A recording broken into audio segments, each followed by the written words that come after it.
So finally the kachoris are enough round and they are ready for deep frying, and we already fried two first kachoris and this is the look of the first kachoris. So welcome to my channel. Thank you for clicking on the video. We are preparing kachori today and this is the cover of the kachori. Using all-purpose flour, we added some carom seed with cumin seed for the digestion.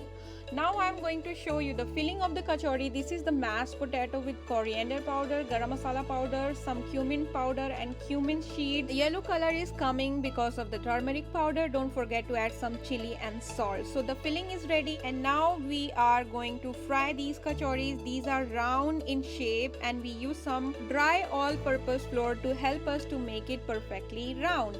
So now they are ready for frying and we are going to fry them at medium flame. If it is low or medium then it is okay, but don't make it too high because they will not become crispy and also they will not be cooked inside. So make it medium flame. Try frying it for some time and after that they will change the color.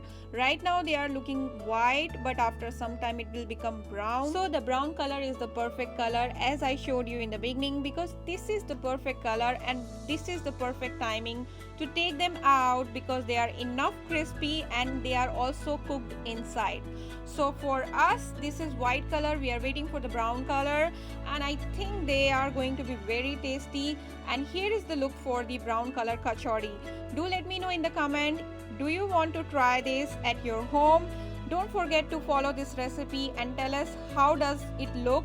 Thank you for watching. Bye bye and take care.